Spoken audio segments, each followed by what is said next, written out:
저 앞에 제일 앞에 목차 넣어주세요. 목차. 전체 목차. 전체 목차.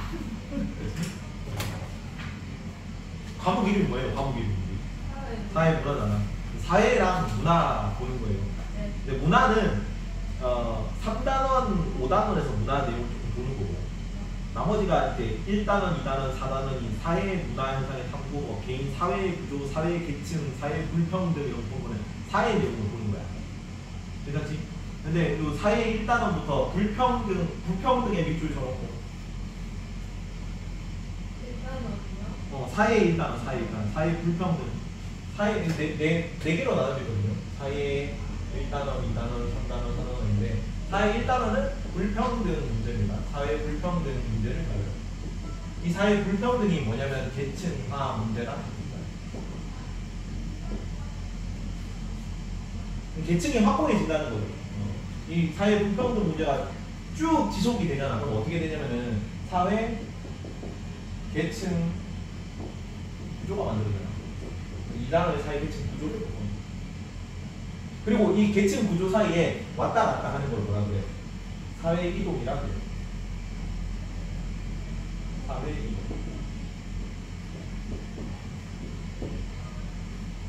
그래서 사회 이동하면서 이제 뭐 도표 구조 문제가 나오거든.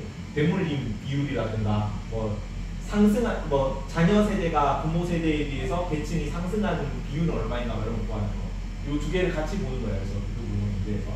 3단원에서 사회 불평등 현상을 보는데, 사회 불평등 현상.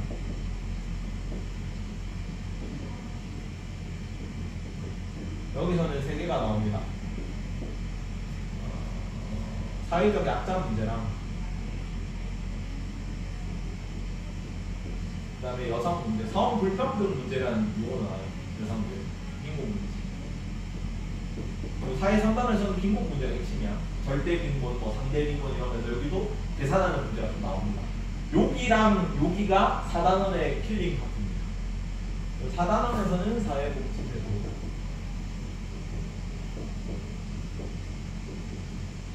이 불평등이 오래되면은 사회 구조가 이루어졌죠. 계층이 이동이 될 수도 있고 안 될 수도 있고 막 이렇게 구조화된 거. 그래서 어떤 문제가 일어나 불평등 현상 이런 게 일어나. 어떻게 구제해줘야 돼? 복지제도를 통해서 구제해줘야 되는 쭉 4단원에서 배우는 거야. 다시 돌아가시죠. 166페이지. 앞으로 사회 불평등 현상 하면은 그냥 계층화랑 똑같은 용어라고 보면 돼요.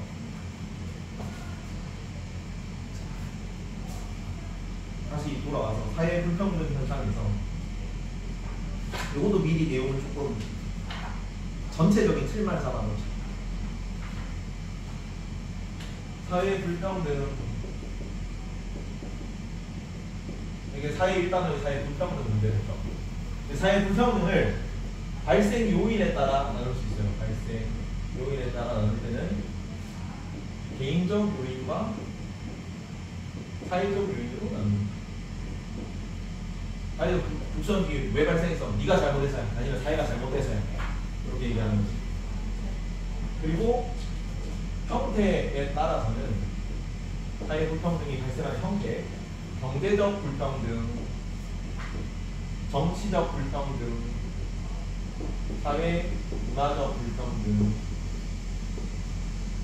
나눌 수 있어요. 여기 전체 그냥 그냥 내용 틀만 잡는 거예요. 지금 안에 내용을 안 보고. 경제적 형태의 불평등은 빈부격차 같은 거겠죠. 정치적 형태의 불평등은 정치 권력이 있고 없고, 뭐 사회 문화적인 거는 문화적 여유생활을 즐길 수 있고 없고, 이런 거. 지역 격차 같은 것도 뭐 사회 문화적 불평등이 될 수도 있겠지. 여기 뭐 오페라, 서울에서는 오페라 보려고 그러면은 그냥 주말에 오페라 하우스 예약하면 되잖아. 근데 시골에는 이제 그런 공연장이 하나도 없으니까 뭐 도시까지 나가야 되고, 이게 상대적으로 문화적인 거를 누리기 힘들다. 이런 것도 불평등이겠죠. 또 변화 양상이라는데, 변화 양상. 변화 양상이 현상. 전통 사회가 아니고, 전통적으로는 폐쇄적 사회 구조라고. 폐쇄적이고, 현대 사회는 개방적, 상대적으로 지위할 때 얘기했다. 지위에 뭐 있었어요? 기속지위, 성취지위 이런 거죠. 근데 전통사에서는 기속지위의 영향이 좀 크고, 그래서 내가 노력해가지고 유소등을 바꿀 수 있고 없고가 힘들단 말이야. 이런 걸 패시드 사회 구조라고 해요. 오늘날에는 조금 더 이제 성취지위 영향이 높아지니까 내가 노력을 바꿀 수 있고, 불평등이 이전에 비해서 개방되어 있다. 변화가 좀 쉽다. 이렇게 얘기하는 거죠. 여기다가 별표 하나 써놓고 이론, 이 사회 불평등 현상을 설명하는 이론이에요. 계급론과 요거는 경제 원툴, 경제만으로 이걸 해석하는 거고, 계층론이 있고, 이거는 경제 플러스 알파로 해석합니다. 계급론이고 마르크스 계급론도 얘기하는 거야. 그래서 그 경제력이 두 계급을 나누고 있고, 이 모든 불평등의 원인은 다 경제적인 것뿐이고, 뭐 이렇게 얘기를 하는 거고, 오늘날에는, 예전에는 그렇게 해석을 했어, 한동안. 오늘날에는 그 경제적인 거 말고도 사회문화적이라든가 정치적이라든가 여러 권력들이 있고 여러 사회적 가치들이 있는데 그런 것 고려를 하는 게 맞지 않겠냐. 이거 어디서 비슷하면 통합사회 배울 때 왈처 기억나죠? 왈처. 다원적 평등, 복합평등론 이런 거 할 때 여러 사회적 가치들이 있다 뭐 이런 거 얘기를 하잖아. 그런 것처럼 경제만 하는 게 아니라 여러 다른 사회적 가치도 고려해야 된다는 거. 사회불평등에 있어서 이 두 가지. 이거는 막스가, 이거는 카를 마르크스가 있고 얘는 막스 베거가 있어요. 다른 애입니다. 베이컨하고도 프란시스 베이컨, 막스 베거, 칼 마르크스 다 다른 애야. 이름이 비슷한데 구분하시죠, 구분. 그리고 관점에서는 맨날 나오는 거 뭐였어요? 이 달, 기능론 갈등. 기능론에서는 사회 불평등을 긍정적으로, 그러니까 그 조금 괜찮게 보기, 그러니까 불평등 자체는 안 좋은 건데 당연한 거 좀 괜찮은 걸로 보겠니? 아니면은 나쁜 걸로 보겠니? 기능론은 사회 불평등. 괜찮은 걸로 봐. 왜? 기능론이 원래 사회 지도층, 지배층을 조금 더 옹호해주는 그런 느낌이 나잖아. 그러면 사회 지도층, 지배층 입장에 있어서는 불평등이 있는 게 더 좋은 거란 말이야. 그래서 당연히 원래 있는 거라고 봐, 사회 불평등. 일반적이고 보편적이고 뭐 나쁘지 않은 걸로 봐요. 좀 긍정적인 느낌으로 봐. 근데 갈등론에서 타파해야 돼. 이게 문제가 있는 거야. 부정적인 느낌으로 뉘앙스가 나올 겁니다. 괜찮죠? 이게 쭉 사회 불평등이었다. 적는 김에 적으면은 밑에 적고 있으면은 요 사회 2단원까지 같이 적어놓자. 사회 2단원까지. 같이 비교하는 게 좋아서. 사회 2단원들은 사회 이동을 하고 사회 계층 구조 두 개 볼 건데 사회 이동부터 해봅시다. 사회 이동에 있어서는 이동 원인에 따라서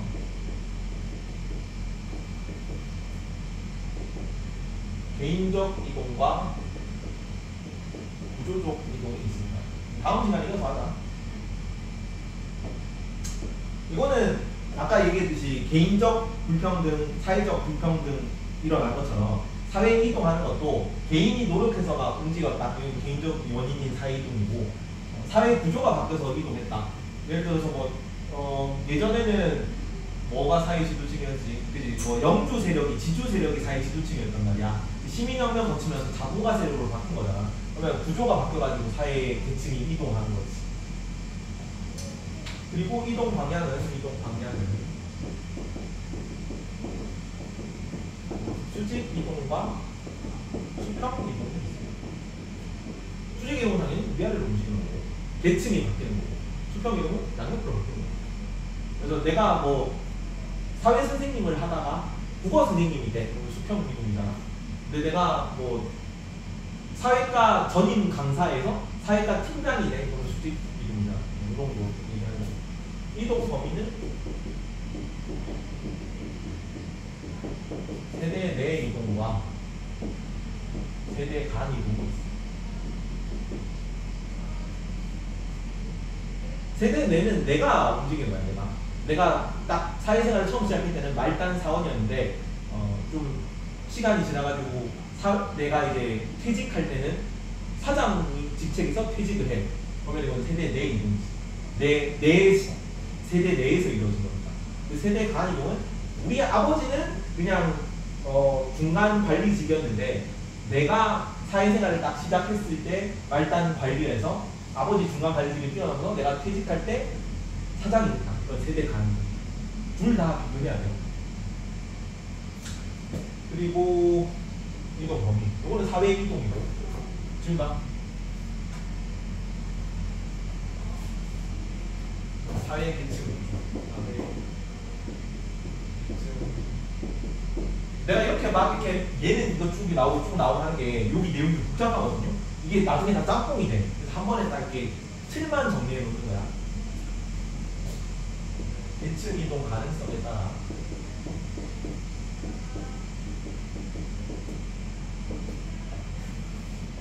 폐쇄적 계층 구조와 개방적 계층 이동이 있습니다.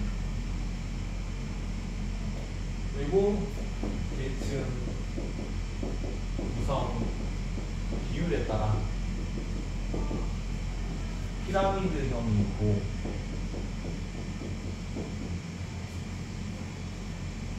다이아몬드형이 있습니다. 뭔지 알죠?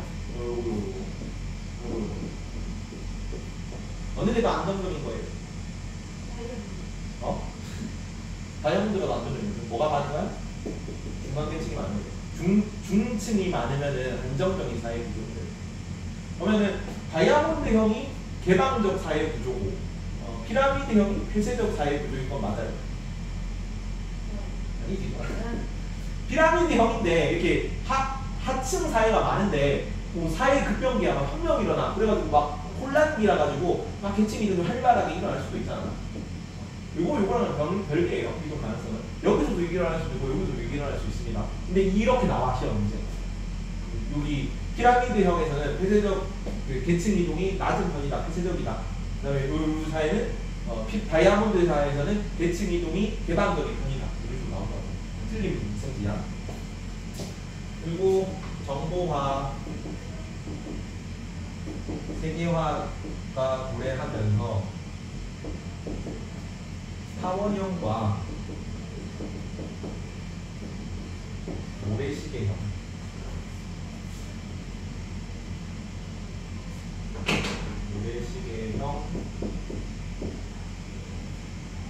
계층 구조가 나타날 것이라고 추측되고 있습니다.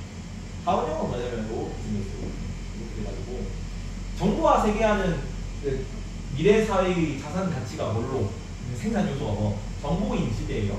그래서 희망편하고 절망편이 나오는 건데 타원형은 정보라는 거는 한정되지가 않았지. 약간 자본이라든가 그 토지라든가 노동력 이런 거는 한정돼 있단 말이야. 재화가. 그래서 그거를 모든 사람들이 공유할 수가 없는데 정보는 모든 사람들이 공유할 수가 있잖아. 그래서 이 공유된 정보로 많은 사람들이 이득을 봐가지고 극단적인 그 상류층하고 하층의 비율이 낮아지고 대부분의 사회 구성원들이 중층이 되는 희망편이 타원형이야. 반대가 이거고. 정보가 다 정보를 공유하면 하지만 정보의 질이 다르잖아. 진짜 돈 되는 정보들, 고급 정보들은 상류층에서 독식하는 거고. 그래서 얘네들이 대부분의 정보를 빨아가지고 이득을 창출하고 나머지 애들은 저질 정보들만 겪으면서 더 오히려 빈부격차가 심해지는 거. 그래서 중산층이 사라지는 거죠. 극상층하다 극하층이 나누어지고 나머지는 거의 없다. 중류층이 없는 절망편이 모래시계입니다. 여기까지 쭉 볼 겁니다. 이게 아까 사회 불평등이 사회 1단원이었고 여기 사회 2단원까지예요. 여기까지만 정리하고 들어갑시다. 자, 166페이지 사회 불평등 현상인데 사회 불평등 현상의 형태 봅시다. 경제적 불평등, 정치적 불평등, 사회 문화적 불평등 이렇게 있습니다.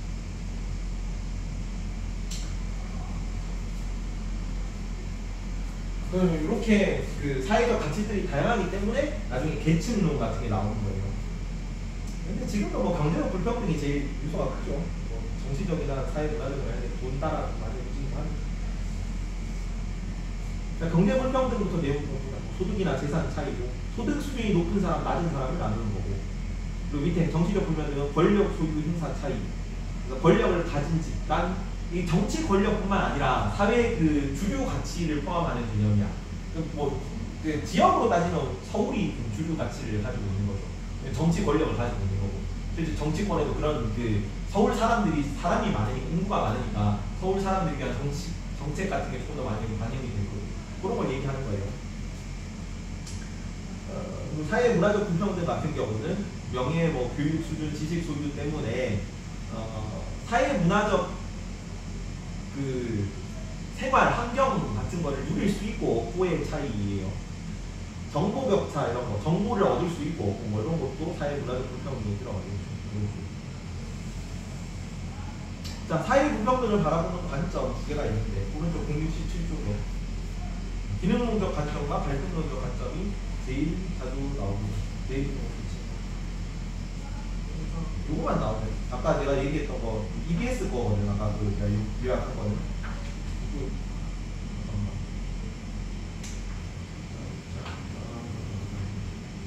발생 요인이나 영역, 변화 현상 이런 게 안 나오네요. 근데 교과서에 나올 수도 있으니까 EBS에 나와 있더라고. 그래서 같이 적어놓으니까 요 정도만 기억 나오는 것 같아요. 기능론 발전론, 기능론 발전론. 조금만 적읍시다 여기. 계급 이론에서 여기는 계급 이론, 기능론 발전론.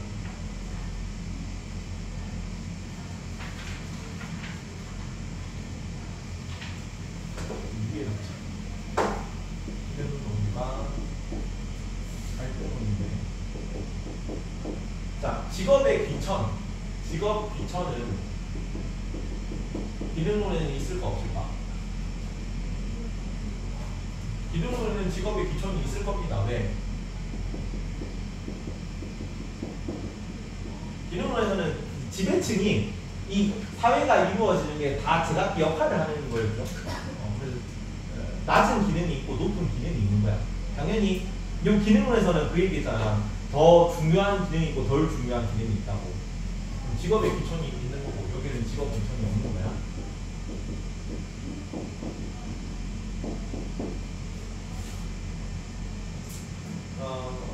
불평등이라는 거는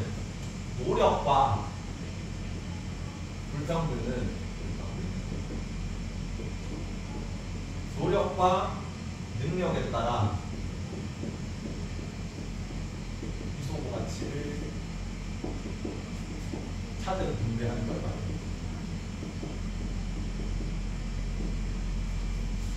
근데 여기는 개인의 노력, 능력이지. 개인이 열심히 하면은 그만큼 많은 걸 보상해 줄게. 개인적 문제를 보는 거야. 여기서는 불평등이 왜 일어나? 사회 특정 집단 이 특정 집단은 보통 지배층 얘기하는 겁니다. 지배층의 합의에 따라 이소가치 차등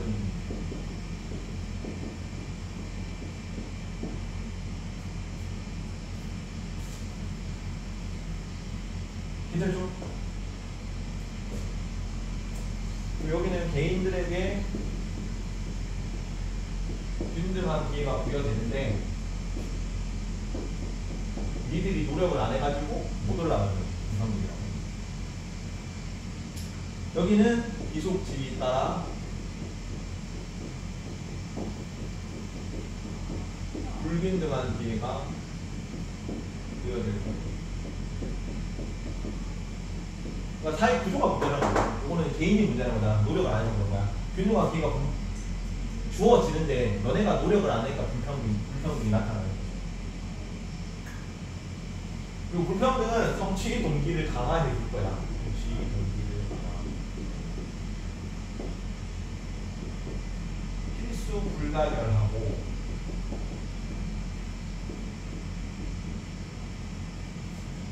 불가피하고 자연스러운 일입니다.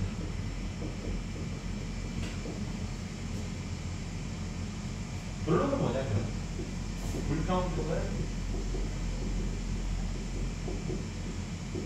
사회 문제가 아니야 라는 얘기를 하고 싶은 거지.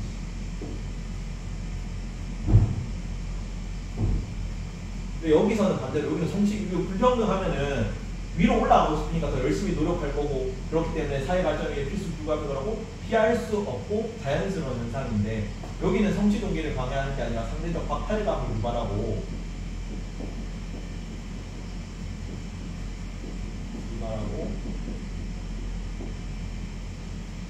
계층 갈등의 원인이 되고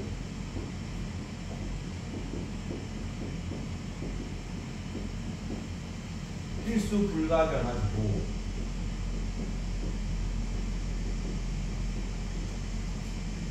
불가피하지도 않다.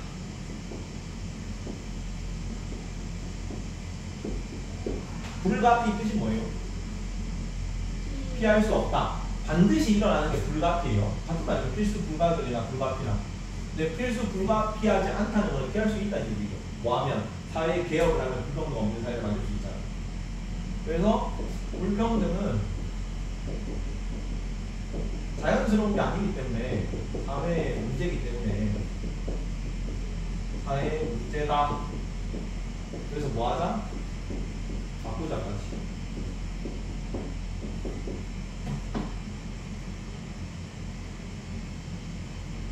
되겠죠?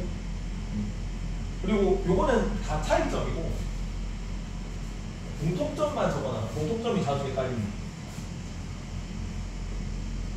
기능론이든 갈등론이든 간에 둘 다 1번 공통점인데 둘 다 희소 가치의 차등 배분이라는 특징을 가지고 있습니다.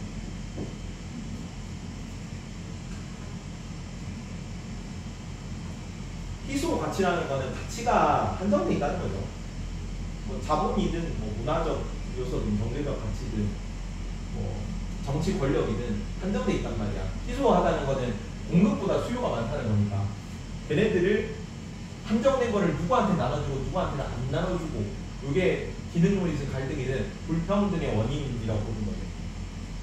그리고 불평등은 희소 가치의 차등 배분이다. 그리고 일반적이고 보편적 현상입니다.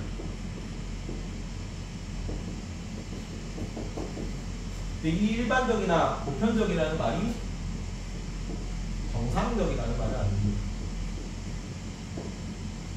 약간 이게 뭐랑 헷갈리냐면 아까 기능론에서는 필수 불가결하고 자연스럽고 그 다음에 피할 수 없고 필수적이고 필요 불가결하고 자연스러운 현상이다라고 한 게 일반적이다 보편적이다 이런 거랑 좀 헷갈려요.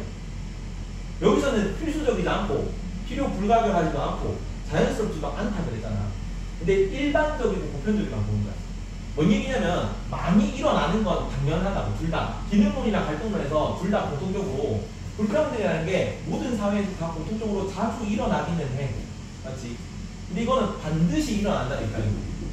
반드시 일어나는 거고 이거는 오히려 긍정적 역할을 한다는 거고 이거는 문제이기 때문에 잘못됐고 그래서 잘못되면 고칠 수 있다는 입장. 구분을 해야 돼요.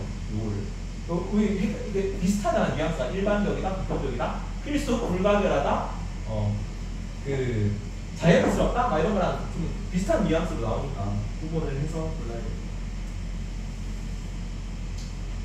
이게 모든 역사에서 공통적으로 발생했다는 의미, 발생했다는 것이.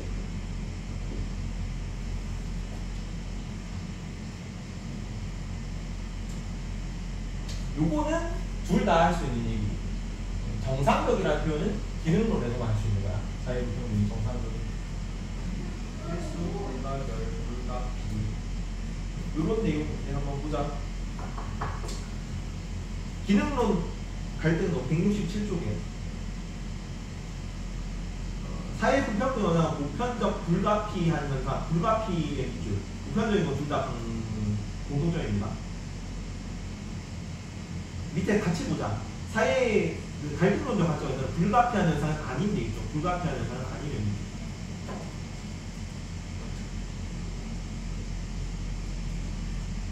그리고 다시 위로 올라가서 중요한 일과 그렇지 않은 일이 존재해. 기능론이잖아. 고양이 눈하고 고양이 심장하고 고양이 꼬리랑 눈이, 그러니까 심장이 제일 중요하고 그 다음 눈이 중요하고 그 다음 꼬리가 중요한 거다. 그렇죠? 그래서 요 중요하지 않은 일과 중요한 일은 다 존재하는 거고, 그거에 대한 중요성은 사회 구성원들이 합의한 겁니다. 근데 밑에 갈등론적 관점에서는 중요성을 정확히 판단하기 어렵고, 사회적 자원들은 개인이 아니라, 그러니까 사회 구성원들이 합의한 게 아니라 특정 집단에서 배경, 뭐 기득권의 지배, 강제, 통제 그런 거에 따른 결과라고 파악하는 겁니다. 이게 특정 집단이라는 용어가 나오고 사회 전체라는 용어가 나오고, 사회 전체라는 용어가 나오면 기능이고, 특정 집단 지배층이니까 갈등론입니다. 불평등은 얘네가 합의한 거다? 아니다, 사회 전체가 합의한 거다. 그리고 사회 불평등 현상은 저 위에 다시 5번 올라가서 기능론적 관점에서 5번, 1번에 5번 성취 동기를 부여 최적의 효율을 발휘하도록 진행합니다. 긍정적인 거죠. 근데 반대로 갈등론적에서는 밑에 지배 집단과 피지배 집단 사이에 위압과 갈등을 초래해야 되기 때문에 없애야 되고 바꿔야 되는 거죠. 여기 23페이지에 관점 보자. 관점 7가지 있는데, 갈등론은 직업 유형 간 사회적 중요도의 우위를 객관적으로 평가하기 어렵다는 비판을 받는다. 맞을까?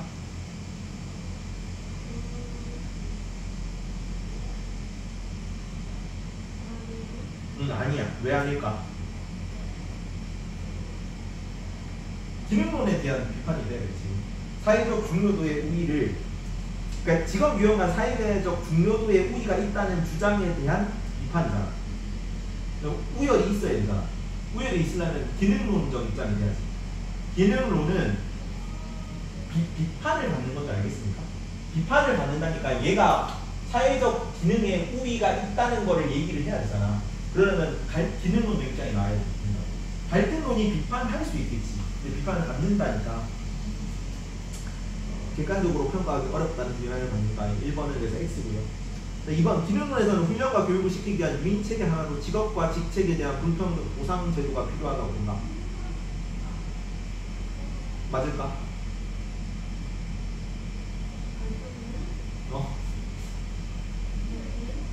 2번. 기능론에서는 훈련과 교육을 시키기 위한 유인체계 하나로 직업과 직책에 대한 불평등 보상 제도가 필요하다고 본다.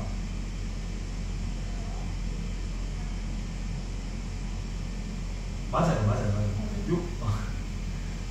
그 불평등 보상 제도 뭐 이런 거 하면은 개인의 성취 동기를 올릴 수 있다는 입장이잖아. 개인의 성취 동기를 그러니까 불평등이 개인의 성취 동기를 향상시켜 준다. 누구의 입장이었어? 기능론적 입장이야. 그래서 2번이 맞는 거야. 훈련 받고 뭐 교육받기 위한 성취 동기 이런 거, 직업에 대한 직책에 대한 불평등 보상 제도 이런 거 하면 성취 동기를 높인다는 입장이니까 기능론적 입장이에요. 넘어가서 기능론에서는 사회 불평등 현상의 근본적 원인으로 구조적 모순보다 사회적으로 사용 가능한 자원이 제한되어 있다는 점을 강조한다. 맞니? 이거 둘 다 공통적으로는 맞을까요, 혹시? 둘 다 공통적으로 맞아? 갈등론에서는 이런 얘기를 할 수 있을까? 아니야. 왜? 거기는 구조적 모순이 더 중요한 거예요. 자원 자체, 이거는 근데 뒤에 나와 있는 내용은 둘 다 쓸 수 있어요. 자원이 한정되어 있는 게 기소가치 차별 기준이었잖아. 자원이 한정되어 있는 게 둘 다 불평등의 원인으로 보는데, 그 불평등하게 나누는 거를 기능론적 입장에서는 개인의 노력 때문이라고 보는 거고, 저기 갈등론적 입장에서는 사회 구조적으로 문제가 있으라고 보는 거죠. 그래서 기능론에서는 구조적 모순보다니까 사회적 구조적 모순을 덜 본다는 거라서 봅니다. 자, 기능론에서는 균등분배 기대치와 개인의 성취 욕구 수준은 부의 관계에 있다고 본다. 균등분배 기대치와 개인의 성취 욕구 수준은 반비례의 관계에 있다고 보는 거예요. 맞니?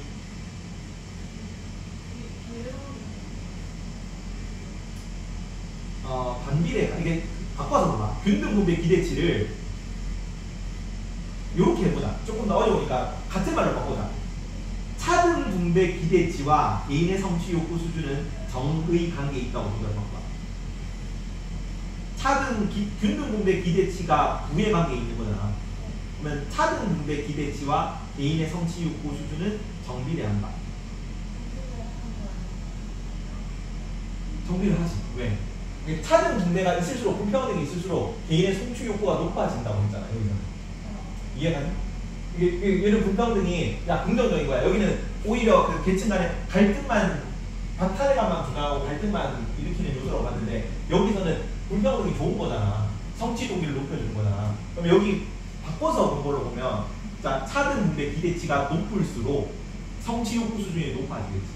이해가요? 문장을 되게 꼬아가지고 어렵게 하는 거야. 차등 분배에 대한 기대치. 야, 이게 내가 열심히 노력하면 더 많이 주고 노력을 안 하면은 적게 주는 게 거기에 대한 기대치가 높으면은 오씨 내가 열심히 노력해야 돼. 성취도가 더 높아진다는 얘기예요. 이 정도 수준으로 나오면 되게 꼬아서 어렵게 좀 내는 편이야. 기능론에서는 사회 계층화를 독립적인 현상으로 본다. 맞을까? 아니지. 이거 기능론에서 원래 사회가 이거랑 구분해야 돼. 사회 갈등 있잖아. 사회 갈등은 막 서로 싸우는 거는 정상적이게 나쁜 거야. 기능론에서. 이게 일반적인 거야 아니야? 아니야. 이거는 병리적 현상이에요. 병이 들었기 때문에 갈등이 고쳐져가지고 다시 제 기능, 병은 한번 병들면 나오면 되잖아. 고쳐지면은 갈등이 봉합돼서 자기 기능이 문제없이 다 이루어질 거예요. 이해가니? 근데 불평등. 그러니까 이거와 비슷하지. 불평등이나 사회갈등이랑 비슷한 의미처럼 느껴지잖아. 근데 불평등은 눈이 눈 기능하고 심장이 심장 기능하는 거야. 기능론 입장에서는 얘는 비정상인데 병리적인 건데 얘는 정상적인 거야. 위계 서열이 있는 거는 이게 정상적인 거예요. 기능론에서 긍정하기 때문에. 근데 얘랑 사회 갈등이랑 불평등이랑 우리 뉘앙스에서 낮다 있는 거라고 생각하기 때문에 이것도 병리적이고 이것도 병리적이고 이렇게 본다고 애들이 착각하기 쉽다고. 반대로 봐야 돼요. 여기서는. 불평등 문제에서는. 괜찮죠? 요 사회 계층화에다가 계층화 이꼴해서 무슨 문제에서 불평등 같은 말입니다. 불평등이라는 표현으로 나올 수도 있고 계층화라는 표현으로 나올 수도 있어요. 그 불평등이 동등하지 않다는 거니까 이게 계층이 나눠 있다는 거죠. 같은 말이고. 계급론, 계층론, 기능론, 갈등론 이거는 조금 이따 봅시다. 6번, 7번 이거 하고 보자. 다시 두 가지 계층론, 계층 이론과 계급 이론이 있는데 오늘 마이크스 예전에 많이 얘기했습니다. 따로 얘기 한 번 더 안 하겠습니다. 계층 이론과 계급 이론과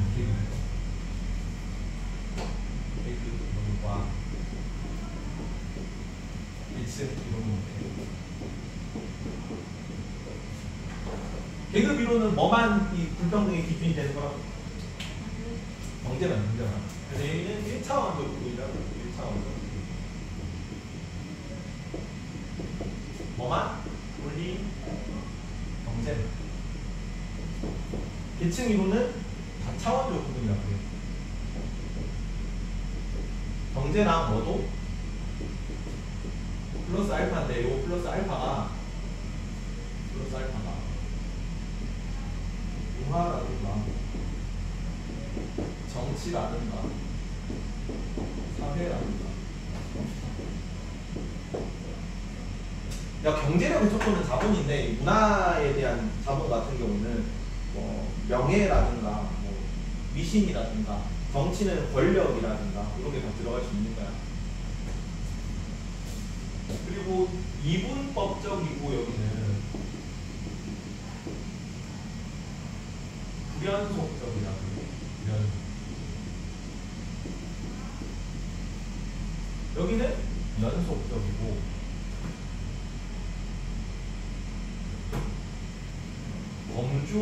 범주화도 계층 이론 끼어들다. 이거 밑줄 아는 거야. 범주화.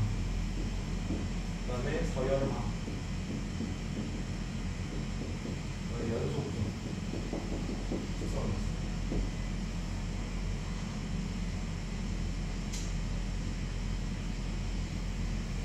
예를 들어 이런 거야. 이 이분법적 불연속적이라는 건 뭐냐면, 그러니까 계층 구조에서는 똑같이 이렇게 있어. 똑같이 피라미드형 사회구조입니다. 그러면은 여기 있는 애랑, 그러니까 1등에서 49, 그러니까 재산순으로 쭉 비례로 세웠을 때 1등이랑 49등 자본가가 있고 50등부터 100등까지는 노동자입니다.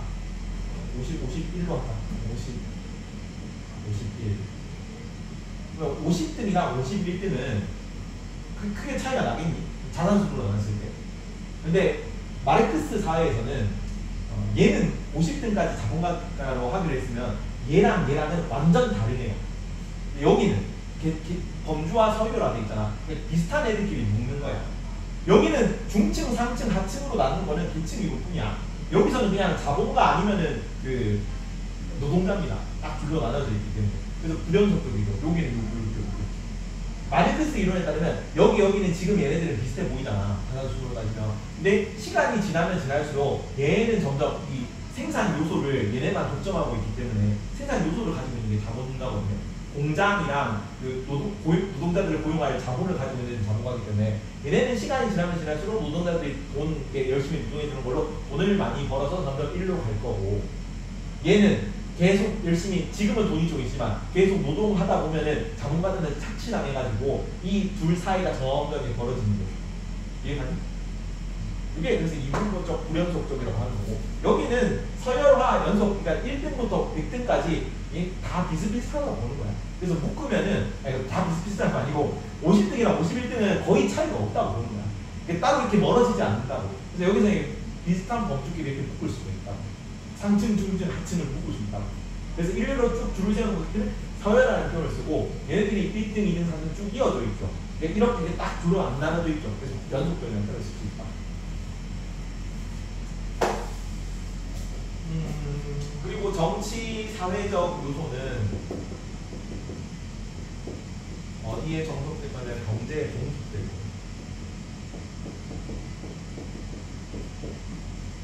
다른 뭐 사회적 가치들이 있긴 하지만 그 중에 가장 중요한 건 뭐다? 무조건 경제다. 모든 걸 다 경제가 결정해 줄 거야. 여기서는 각 요인들이 독립적으로 존재합니다. 경제도 있고 정치도 있고 사회도 있고 막 따로 존재하기 때문에 다원화된 현대 사회에 적합하다라는 표현도 나올 수 있습니다.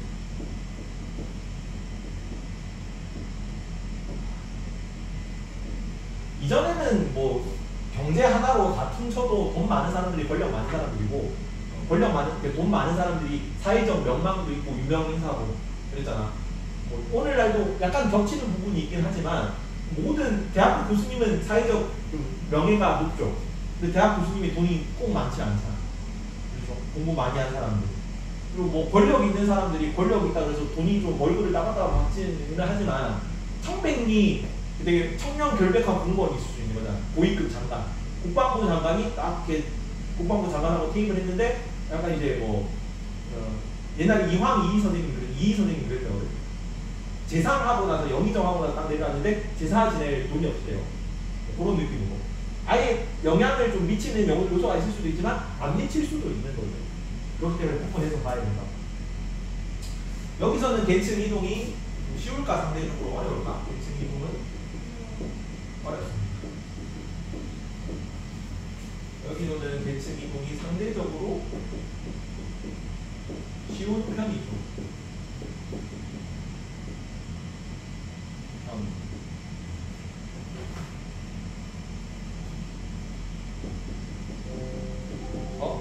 부분을 나눠서 합시다.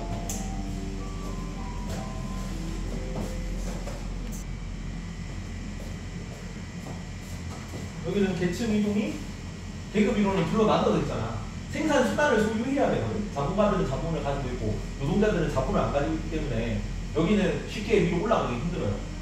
51등은 밑으로만 쭉 내려가는 거지. 50등은 위로 계속 올라가는 거지. 그러니까 얘가 계속 50등이라도 얘네는 가진 자산의 차이는 얘는 계속 자산이 줄고 얘는 계속 자산이 늘어난다고. 그래서 계층이 되게 어렵겠죠. 위아래로만 갈리니까. 이 말은 뭐야? 중산층이 돼 있어 없어? 중산층이 부정합니다. 중산층이 있을 수가 없어. 이거는 중산층이 있을 수도 있는 거죠. 어떤 말이겠지? 여기는 계급의식과 소속감이 강조되는 편이야. 집단 간 대립이나 적대의식, 동지의식이 있습니다. 여기는 계급의식이나 소속감이 상대적으로 약하지. 약한. 그래서 여기는 뭐 노동자들이 다 뭉쳐가지고 우리를 착취하는 배부른 배떼지만 불리는 자본가들을 무찔러가지고 공산주의 국가를 이룩해야 된다는 거잖아. 그래서 자본가들끼리는 노동자들끼리는 동지의식을 강화하고 자본가에 대해서는 노동자들이 적대의식을 강화하고, 그래서 이게 좀 서로 싸우는 갈등론적 약간 요소랑 좀 많이 맞닿아 있는 거죠. 여기는 상대적으로 기능론적 요소랑 좀 맞닿아 있는 거예요. 그리고 얘네 둘 다 공통점이 항상 제일 킬러 문제로 나온단 말이야. 어렵게. 뭐겠니? 뭐를 인정하겠니? 둘 다 경제적 영역을 인정합니다. 둘 다 공통점인데, 경제적 영역에 의한 사회 불평등을 둘 다 인정하겠지. 인정. 여기는 경제 플러스 알파였잖아. 알파니까 경제적으로 당연히 인정하고 다른 것도 인정한다. 여기는 경제적 영역만 인정한다니까. 그리고 이거를 이거 같은 말인데, 경제적 영역의 사회 불평등 인정하는 게, 계급 이론은 계급 개념은 둘 다 하려고 해요. 경제 영역의 사회 불평등이 계급론이었잖아. 그 개념은 계층론에서도 인정이 되는 거야. 문제가 이렇게 나온다. 마르크스는 막스 베버와 달리, 마르크스가 예시, 막스 베버가 얘란 말이야. 마르크스는 막스 베버와 달리 경제적 영역에 의한 사회 불평등을 인정한다. 이건 아니야. 마르크스는 막스 베버와는 달리 경제적 영역에 의한 사회 불평등만 인정한다. 그건 관성적으로 끄덕끄덕. 만 인정한다는 아니라 만 경제적 영역에 의한 사회 불평등만, 이거는 맞지. 미안하다. 만 인정하고 경제적 영역에 의한 요는 마르크스가 막스 베버와 달리 경제적 영역에 의한 사회 불평등을 인정한다. 그러면 그건 틀린 거죠. 이해가지? 얘도 인정하니까. 미안하다. 내 점지가 와가지고. 그러니까 넘어가고. 그러면 이제 다시 돌아가서 뒤에 걸 쓸 수 있습니다. 자, 계급론에서는 사회 불평등을, 아까 나와서 요거 범주화라는 단어를 기억하랬어요. 계급론에서는 사회 불평등을 범주화 개념으로 분류한다. 맞았어요. OX. 계급론에서는 사회 불평등을 범주화 개념으로 분류한다. 맞을까? 틀릴까? 틀리지. 범주화라는 단어는 이 비슷한 것끼리 묶는다는 거거든요. 그러니까 50등이랑 51등이랑 같은 범주로 묶는다는 개념이라서, 요거는 계층론에 대해서만 나와요. 계급론에서는 이런 표현을 쓸 수가 없어. 왜? 불연속적이니까. 중층을 묶을 수가 없잖아. 근데 여기는 비슷한 애들끼리 상층, 중층, 하층, 요즘에는 비슷한 애. 그래서 범주화해서 묶는 거기 때문에 여기서는 X가 되겠죠. X. 범주화 단어 뜻을 알려줄게요. 비슷한 성질을 가진 것이 일정한 기준에 따라 모여 하나의 종류나 부류를 묶이게 되니 무엇하는 정의입니다. 비슷한 성질을 가지는 거. 여기는 중층이 얘네들 50등이랑 51등이 비슷하잖아. 갈리기 전에는. 그래서 얘네들끼리 묶는 거, 이런 거는 계층론에서만 할 수 있다고.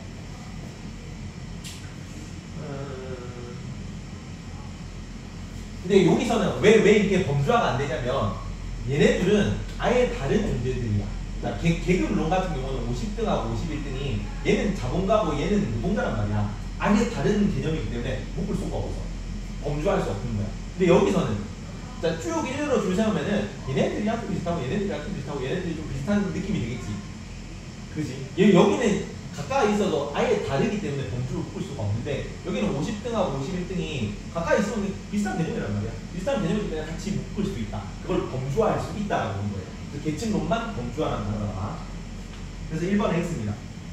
자, 계급론에서는 사회의 불평등을 불가피한 현상으로 본다. 맞니? 네. 네. 계급론에서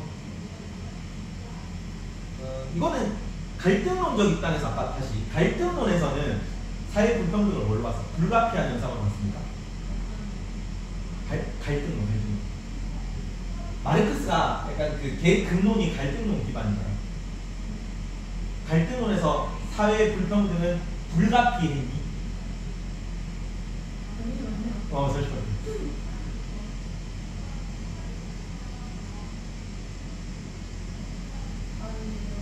아니, 그 보편적인 건 기억하세요. 보편적인 건 둘 다 공통이야. 일반적이다, 보편적이다는 기능론, 갈등론 모든 다 쓸 수 있어. 기능론, 갈등론, 계급론, 계층론 다 쓸 수 있는데 불가피하다 그리고 필수 불가결하다, 자연스럽다 이런 표현들이 나오잖아. 이거는 기능론만 쓸 수 있어. 맞죠? 아까 구분하라 그랬지. 기능론만. 그래서 요거 갈등론이랑 계급론에는 이런 표현이 나오면 안 돼요. 그래서 계급론이든 갈등론이든 사회 불평등은 불가피한 현상은 아닙니다. 왜? 혁명을 일으키면 불평등을 없앨 수 있어. 공산주의 사회를 달성하면 모두가 평등해질 수 있단 말이야. 불평등이 아닐 수 있단 말이야. 불가피하지 않아. 이거 타노스 알아? 타노스? 나는 불가피한 존재다. 나는 피할 수 없는 존재다. 그게 불가피고, 나는 불가피 반대말이니까 피할 수 있는 거야. 갈등론이랑 계급론에서는 혁명을 통해서 불평등을 피할 수가 있어요. 그래서 2번이 틀린 거.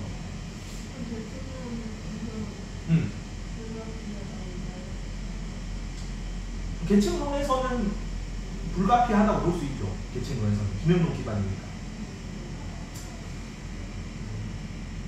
기능론이니까 구분할 수 있습니다. 3번 계층론에서는 경제적 측면이 사회 계층을 발전시키는 요인이라고 보고 경제적 계급 개념을 통해 사회적 불평등을 설명한다. 계층론에서 맞아?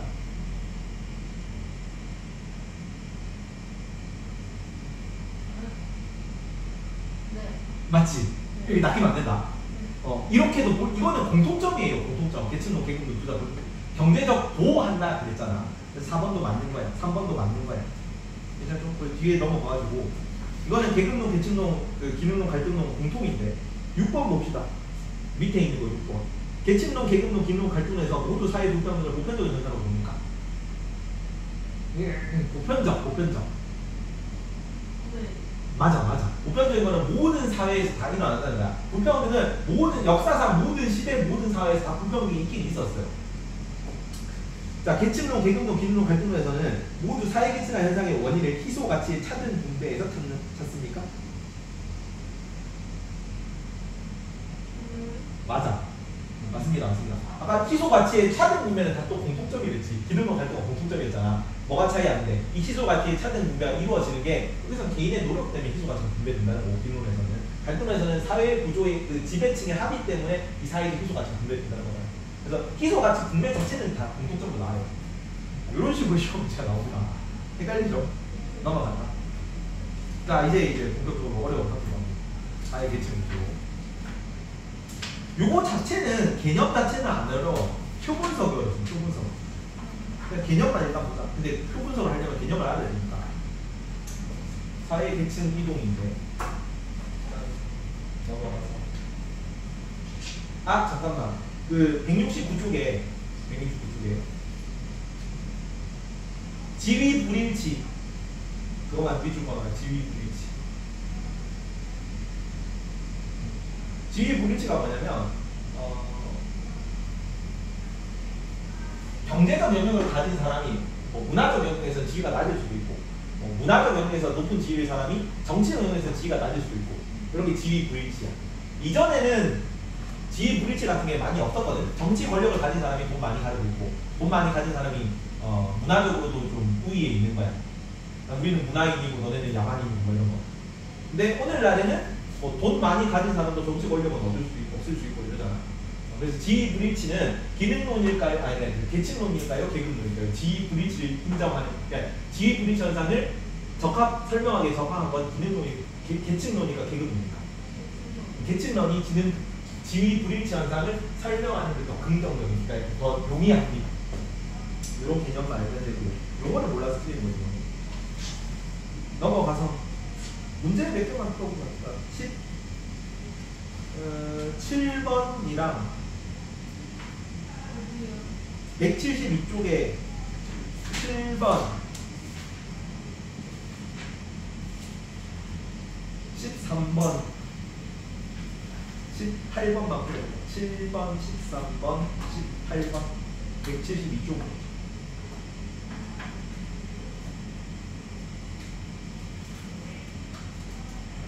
요 10번 같은 게 차등 부배 기대잖아. 그거예요. 요거 10번도 풀어봤어. 동그라미 치고. 7번, 10번 몇 번이에요? 7번, 10번, 13번, 18번 그 4개만 풀어보세요.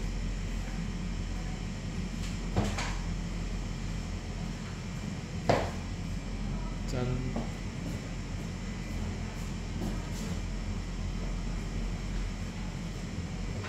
사회 계층 이동인데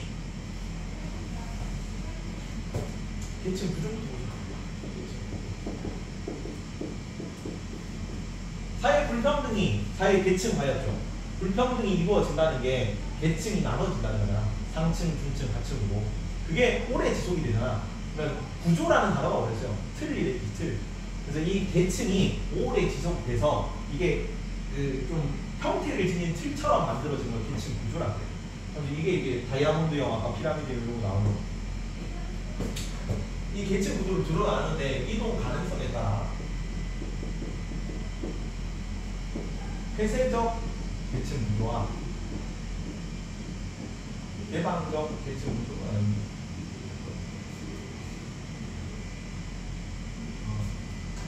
이렇게 적자. 미안하다. 이렇게 적자. 개방적 특징 몇 개만 적을 거야.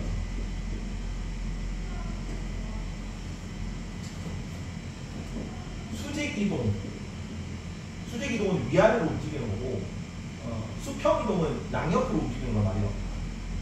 수직 이동은 조금 이따 나올 건데, 수직 이동이 어렵고 수평 이동만 빈번하게 일어납니다. 개방적 계층 구조에서는 수직 이동 수직 이동 해가지고 계층 세대 간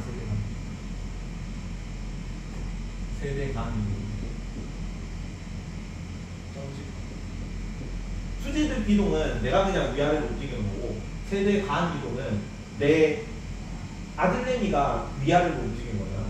이것도 내가 뭐 중인 계층이면 아들내미도 중인 계층이다. 이게 내 아들내미가 내가 중인 계층인데 내 아들내미가 양반이 되면 힘들다고. 세대 간 이동 어려운 거야. 같은 말이야. 수직 이동. 개방적 사회 구조에서는 수직 이동과 세대 간 이동이 쉬울 거다. 수평 이동이 다 쉽습니다. 전부 다. 여기는 귀속지위 중심, 여기는 성취지위 중심. 귀속지위랑 성취지위 중에 피할 수 있는 건 어느 게 성취지위, 귀속지위 중에 뭐가 피할 수 있다고 했어요? 성취지위는 피할 수 있고 귀속지위는 피할 수 없는 거라고 했어. 귀속지위 중심이고 여기는 주로 전근대 사회, 여기는 성취지위 중심이고 현대 사회에서 주로 많이 나타난다. 그러면 전근대 사회에서만 폐쇄적 구조가 나타났다. 그건 맞아요. 그건 아니야. 전근대 사회에서 주로 나타난다는 거고 현대 사회에서도 나타날 수 있습니다. 지금 뭐 인도 카스트 제도 많이 없어졌다고 해도 아직까지도 카스트 제도 남아있잖아. 그럼 현대 사회지만 폐쇄적 계층 구조라고. 그리고 이거는 이동 가능성이고 대칭 안에서 대칭 구성 비율에 따르면 대칭 구성 비율에 따르면 피라미드형과 다이아몬드형이 있는데 피라미드형은 여기도 주로 근대 이전 혹은 개발도상 국가에서 만들어진 빈번 비율은 이게 맨날 나오는데 하층, 중층, 상층 형태로 나타나면은 피라미드형입니다. 다이아몬드형은 주로 복지국가, 선진국에서 나타나는데 이 말이 사회가 안정화되어 있다는 거랑 같은 말이에요. 중층이 숫자가 제일 많아야 그 사회가 안정된 사회 구조라고 하거든. 다이아몬드형을 나타내는 특징으로 나요. 사회가 안정화되어 있다. 여기는 중층이 제일 크고 하층하고 상층은 뭐가 큰지는 몰라요.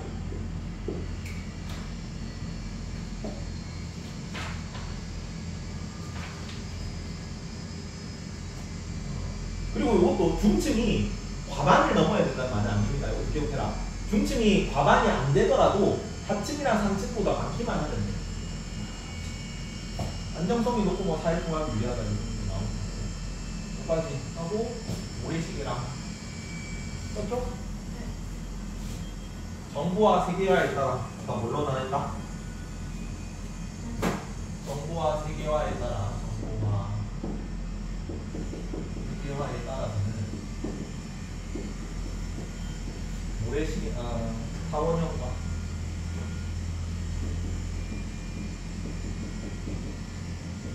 모래시계형도 나뉘는데 타원형은 중층 인구가 대다수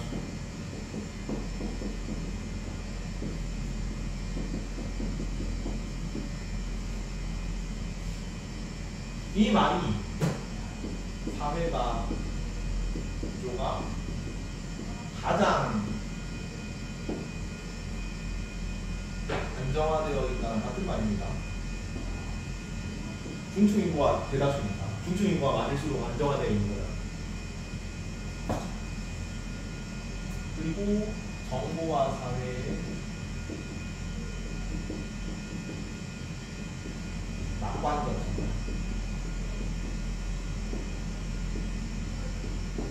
모래시계형은 반대겠죠. 상층, 하층이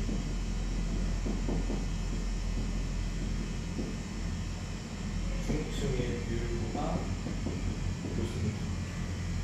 여기는 양극화 사회.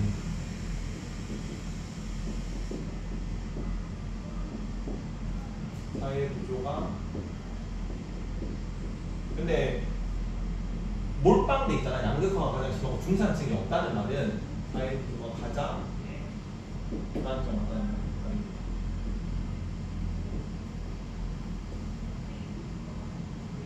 여기는 정보와 사회의 비관적 전망이야. 정보와 사회의 비관적 전망. 부의 집중, 지식 정보의 격차 이런 거. 그런 거 보면 이렇게 특징으로 고르는 거 해석하면 되고. 그리고 사회 안에서 왔다 갔다 하는 거. 사회의 이동을 분석하는 거.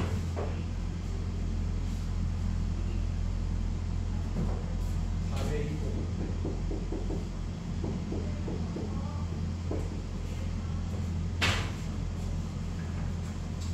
이동 원인은 개인적 이동, 구조적 이동. 인격 이동은 개인의 노력, 능력에 따른 이동입니다. 예를 들어서 뭐 공무원 시험 합격,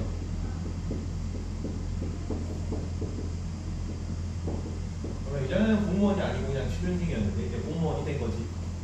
취준생이면 이제 돈이 안 버는 백수잖아요. 백수에서 이제 계층이 올라간 거죠. 구조적으로는 사회 구조 변동 때문에 일어난 사회 이동이야. 예를 들어서 전쟁 노예 같은 거. 원래는 전쟁 이전에는 자유민이었을 거 아니야. 그냥 시민이었는데 전쟁에서 패배해가지고 노예 신분으로 떨어진 거지. 그런 거는 내가 노력해서 된 게 아니잖아. 사회가 구조가 바뀌어서 그러는 거지. 정복관에서 그런 거야. 이동 방향에 따른 분류에는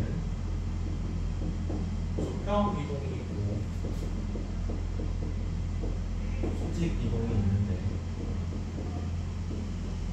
수평 이동은 동일 계층 내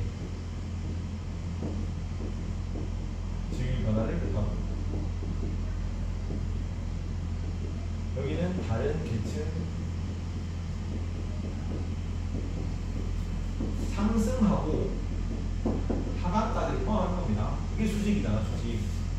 수평은 애들이 안 헷갈리는데 수직 이동하면은 상승 이동 혹은 하강 이동만 생각하면 안 돼요. 둘 다 포함하는 개념입니다. 올라가도 수직 이동이고 내려가도 수직 이동이야. 뭐 인사팀에서 기획팀으로 만나는 거고, 여기는 대리에서 뭐 팀장으로 진급한다, 여기 수직 이동이겠지. 그리고 이동 범위에 따라 세대 내 이동, 세대 간 이동. 여기는 개인 생애 내의 이동입니다. 여기는 두 세대 이상에 걸친 이동입니다.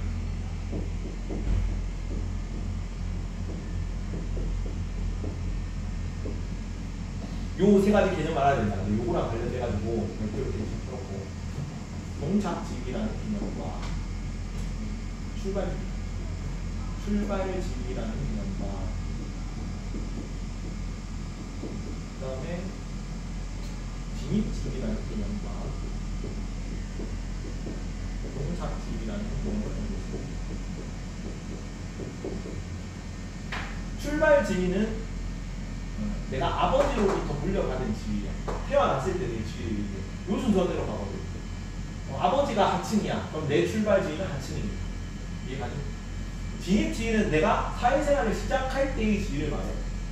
내가 그 아버지는 신분이 되게 노비 출신이라고 천하게 했는데, 내가 뭐 전쟁에서 공을 세워가지고 딱 첫 출전했을 때 장군으로 시작할 수도 있잖아.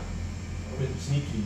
장군으로 막 하다가 마지막에 반역죄에 휘말려가지고 억울하게 무명을 쓰고 약간 좌천당해서 지방으로 귀향을 했어. 종착지에 다시 노비인 거지. 이런 식으로 다 바뀔 수 있다. 처음에 태어날 때 지위야. 그건 내가 바꿀 수가 없어요. 귀속지위고. 진입지위는 바뀔 수도 있고 안 바뀔 수도 있습니다. 근데 뭐 요거랑 좀 겹치는 경우가 많겠지. 아버지가 중인이면 나도 중인으로 출발한 경우가 많단 말이야. 근데 종착지위는 내가 마지막에 퇴직할 때 어느 시기 일정 시기에 이 종착지위가 바뀌는 거, 또 퇴직할 때 그 시기 해당 시기의 지위를 말해. 이거는 그 개념도 중요해가지고 좀 봅시다. 몇 페이지냐면 저기 넘어가서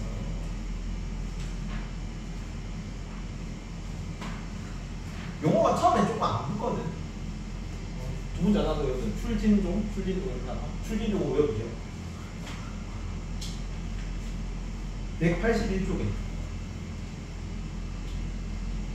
그 출발지위랑 종착지위는 내 출발지위잖아. 이거 출발지위. 내 부모님 지위랬지. 그래서 출발지위랑 종착지위 이거 바뀌는 것으로 의미하는 거는 무조건 세대 감이동입니다. 괜찮지? 요 출발지위, 진입지위랑 종착지위 요거 두 개는 내가 사회생활 시작할 때 지위랑 그다음에 그 내가 사회생활 끝날 때 지위잖아. 얘네 두 개는 세대 내 이동이겠지. 이렇게 나오는 거야. 출발지위는 성장기 부모의 계층입니다. 내가 태어나는 순간 정해져요. 종착지위는 진입지위입니다. 사회 진출 시 계층이 진입지위야. 그리고 종착지위는 중장년 시기의 계층. 이게 마지막으로 뭐 생애 마칠 때, 그 퇴직할 때. 세대 간 이동 연구는 부모의 계층이 자녀의 계층에 미치는 영향을 파악하고자 하는데, 세대 내 이동 연구는 개인이 사회에 진출하고 가진 사이동 가능성을 알아보자 하는 거다. 계층은 일반적으로 소득, 직업 등으로 파악하고 경제적 측면으로 이용해 강화하는 비판을 받기도 해. 이라고 합니다. 그 다음 제일 자주 나오는 건 뭐만 나오냐면 이거랑 사실은 이거만 나와요. 이런 개념들을 왜 알아야 되냐면 부모 세대랑 자식 세대랑 계층 이동이 어떻게 이루어졌냐, 배물림 비율이 얼마고 상승 비율이 얼마고 이런 거 알아야 돼요. 이런 구하는 거거든. 근데 그거 구하기 위해서 이런 개념들이 필요하기 때문에 얘네랑 얘네도 같이 보는 거예요. 이게 개념이 단데 이제 개념 자체는 많이 안 어렵거든. OS부터 하고 문제를 풀어. 1번에 피라미드형 계층 구조보다 다이아몬드형 계층 구조가 보다 안정적이고 개방적이다. 맞니? 네. 피라미드형 계층 구조보다 아니지. 안정적인 건 맞아. 개방적인 줄 알 수 없지. 그렇잖아. 맞죠? 주로 전 근대가 폐쇄적이고 주로 피라미드형이 폐쇄적인 건 맞는데, 그렇다고 이게 항상 주로 전 근대에 피라미드가 많이 나오고 주로 전 근대가 폐쇄적인 건 맞는데 피라미드가 폐쇄적인지 알 수 없잖아. 혁명기면은 피라미드 내에서도 계층이 엄청 활발하기도 하겠지. 그래서 이게 같은 거랑 아닌 거랑 섞여서 이렇게 되면 헷갈릴 수 있죠. 그래서 이렇게 문제를 이렇게 집어놨습니다. 개방형 계층 구조가 폐쇄적 계층 구조가 보다 안정적이다. 맞니? 어때요?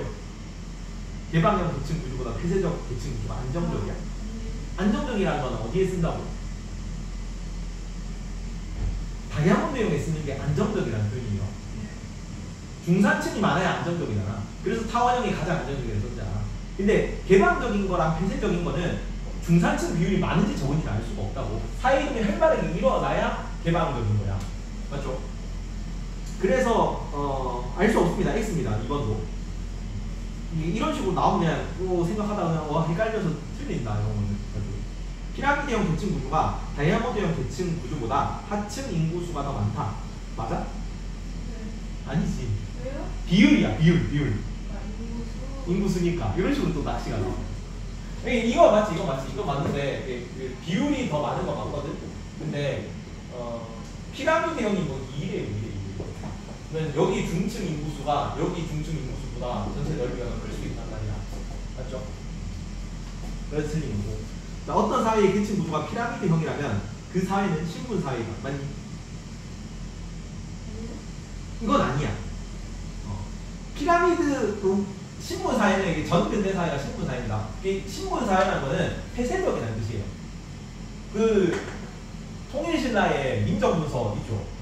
민정문서 보면은 노비가 나오거든. 근데 노비가 나오는데 일반 그 평민들 수가 더 많아요. 노비보다. 그러면 여기는 신분제 사회인데 다이아몬드형 계층 구조인 거지. 그래서 피라미드형이지만 아니 신분 사회지만 피라미드형이 아닌 경우도 나타나서 X입니다.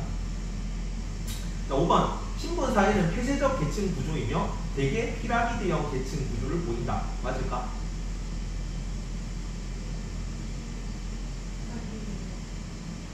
대개는 맞아. 대개에 들어가서 맞아요. 신분 사회는 폐쇄적이다. 폐쇄적이라는 것과 신분 사회는 동의어입니다. 같은 말이야. 그지? 이거는 맞잖아. 신분 사회 자체가 폐쇄적 사회 구조란 말이잖아. 근데 폐쇄적 사회 구조가 대체적으로 피라미드형 계층 구조를 보이는 건 맞아. 항상 그렇진 않지. 이해가니? 헷갈린다. 항상 대개라는 말대로 맞는 거예요. 대개라서. 자, 산업화 이후 일반적으로 중층의 비율이 높아졌다. 일반적으로 산업화 이후에 중층의 비율이 높아졌다. 맞아요. 이건 맞아요. 선진국 혹은 복지국가라는 얘기야. 산업화 이후라는 얘기는. 일반적으로 선진국 복지국가에서 다이아몬드형 계층 구조가 많아요. 그래서 중층 비율이 높다라고 하는 얘기합니다. 3년 전이나 지금이나 피라미드형 계층 구조이면 계층이 세습된 사회이다. 이 말은 뭐야? 계층이 세습된 사회라는 거는 폐쇄적 계층 구조라는 얘기야. 30년 전에도 피라미드형 계층 구조고 지금도 피라미드형 계층 구조란 말은 폐쇄적인 사회 구조일까요? 그건 아니야. 그렇지. 엄청 많이 막 왔다 갔다 하는데 계속 하층 만들 수도 있잖아. 그래서 X고 하층에 속해 있던 사람이 세대의 상승 이동과 하강 이동을 순서대로 경험하면 다시 하층에 속해 있게 된다. 말 이해가니 이거? 하층에 속해 있던 사람이 세대 내 상승 이동, 이거는 그냥 개인이 바뀐 거지. 세대 되니까 위로 갔다가 아래로 가. 그러면 하층에 있게 됩니까 다시? 그렇지. 맞아. 위로 올라갈 때 위로 올라가는 게 중층으로 올라갔으면은 다시 하강하면 하층에 속해는 거지. 근데 위로 올라가서 상층으로 올라갈 수 있잖아. 그럼 내려갈 때 중층으로 갈 수도 있고 하층으로 갈 수 있다고. 그래서 중층으로 최종적으로 남을 수도 있지. 그 관례가 있으니까 X입니다. 그리고 마지막 X. 요거 두 개가 이제 문제 풀어보세요. 요거는 29번이랑 여기 사회 계층 구조 문제. 그 뒤에 페이지가 하나 있거든. 그거 두 개 한번 풀어봐요. 나도 오랜만에 한번 풀어봐야겠다. 안 되냐? 안 하는 거보다 나아요. 안 하는 거보다. 자, 각국 부모, 자녀 세대, 계층과 구성비가 뭐 이렇게 돼 있네요. 부모 세대, 자녀 세대 뭐. 부모 세대 먼저 보자. 부모 세대에서 A 플러스 B, A 플러스 C 한 개, 9K, 7K 이렇게 나타낼 수 있잖아. 그렇지. 그리고 A 플러스 C랑 B 플러스 C 한 개, 7K, 4K 이렇게 나타낼 수 있잖아. 그렇죠. 여기 마침도 여기 KK가 똑같네. AC가 똑같잖아. 여기 B 플러스 C를 그냥 이렇게 똑같이 4K 해도 똑같죠? 네. 맞지? 그러면 이 A 플러스 B 플러스 C 하는 게 얼마야? 11, 20K죠. 그러면 K는 얼마야? 이게 A 플러스 B 플러스 C가 이게 100이잖아 항상. 그렇지? 그러면 20K가 200이네. 그러면 K는 10이겠네. 여기까지 구했습니까? 좋아. 이거 절반을 한 건데 이렇게 하면. 그러니까 부모 세대는 그러면은 부모 세대에서 A는 요거를 보면 B를 구할 수 있지. B는 그럼 30이잖아. 그렇지? A는 이걸 보면은 이게 뭐였지? 이게 4K네. A는 그럼 60인 걸 알 수 있죠. 이렇게 구하면 이거 알 수 있어니? 왜 A는 60이고 B는? 지금 B가 여기 빠져있으니까 B는 30이고 그렇지. K가 10이잖아. 그럼 A 플러스 C가 70이니까 B는 30이겠네. C는 요걸 보면 이게 90이니까 C는 10이죠. 이렇게 구할 수 있다. 이게 부모 세대고 자식 세대 똑같이 구하면 똑같이.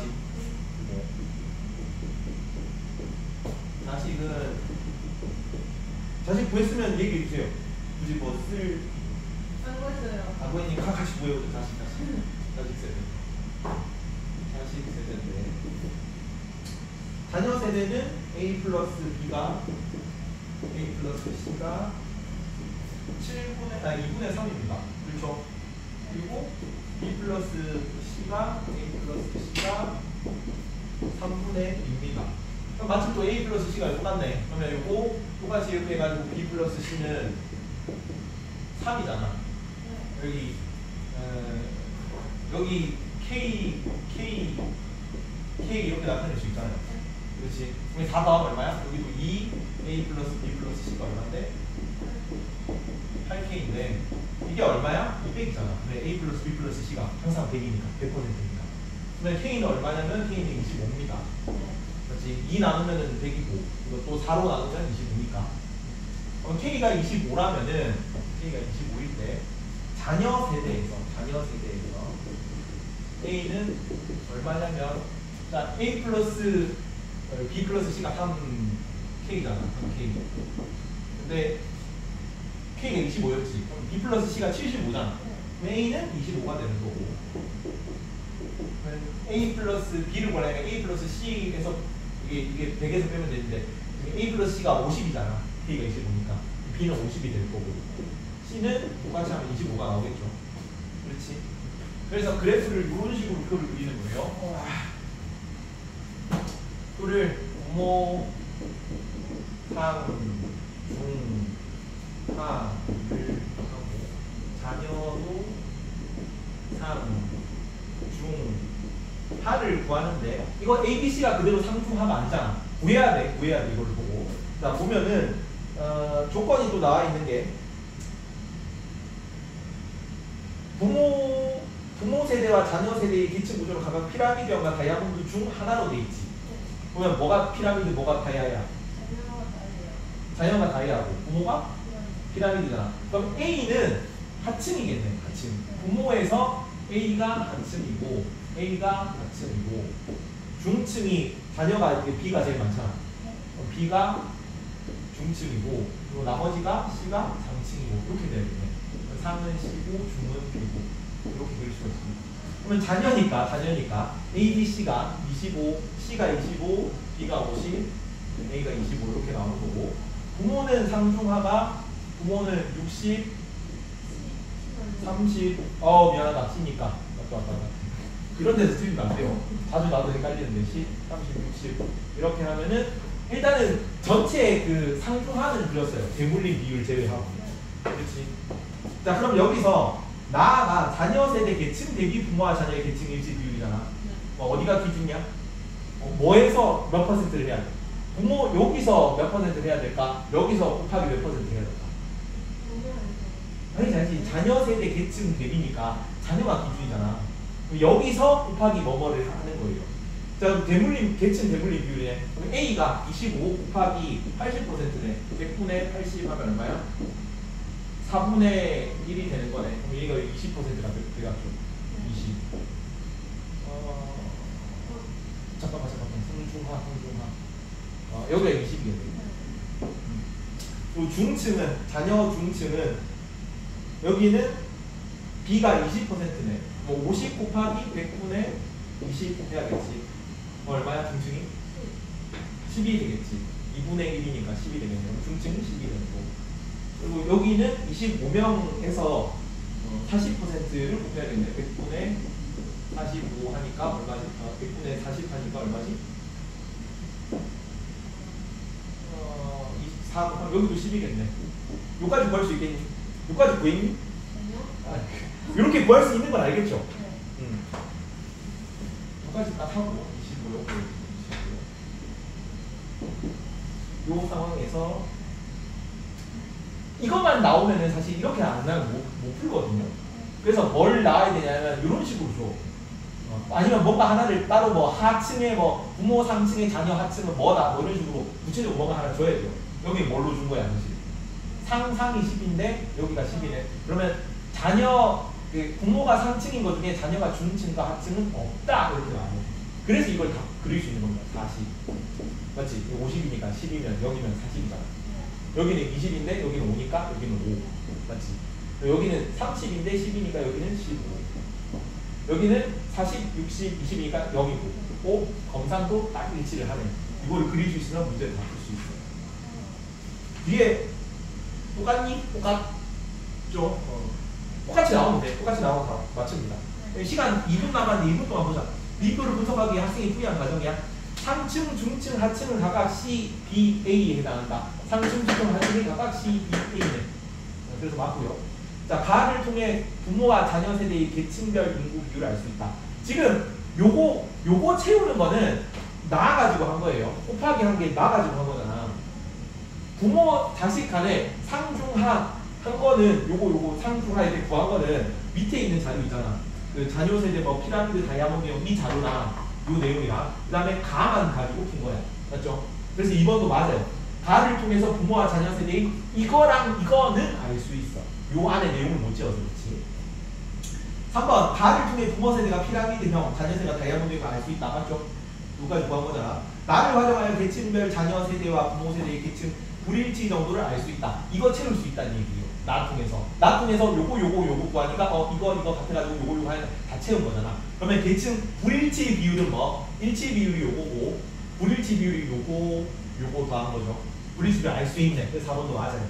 나를 활용할 때는 부모 세대의 계층별 인구수를 기준으로 계층 일치 정도를 파악해야 되는 게 아니라 우리 어디다가 뭐를 곱했어요? 자녀 대비니까 자녀 계층 대비니까 부모 세대를 기준으로 하는 게 아니라 자녀 세대를 비교해가지고 곱하기 한 거잖아. 그래서 반대로 바꿔야 돼요. 나를 활용할 때는 자녀 세대의 계층별 인구수를 기준으로 계층 일치 정도를 파악해야 된다. 이렇게 바꿔야 돼요.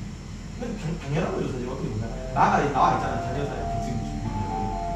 이 부분만 늦게 맞히자. 괜찮니? 이 부분만.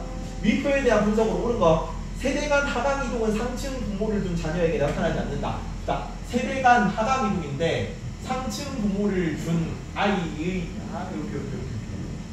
하강 하강 이동 오잖아.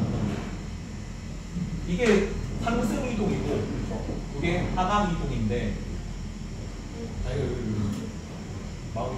이게 하강인데 상층 부모를 둔 자녀에게서는 하강 이동이 나타나지 않죠. 그래서 1번이 오라 맞고 2번 세대 간 상승 이동은 하층 부모를 둔 자녀에게 나타나지 않는다. 상승 이동은 하층 부모를 둔 자녀에게 나타나네. 사실이야 사실. 하층 부모를 둔 계층이 중층으로 올라간 거니까 나타나서 틀린 거야 2번이. 중층 부모를 둔 상층 자녀의 수와 하층 부모를 둔 하층 자녀의 수. 자, 중층 부모를 둔 하층 자녀의 수는 중층 부모를 둔 하층 자녀의 수는 5명. 잠깐만. 상층이네. 중층 부모를 둔 상층 자녀의 수는 15명.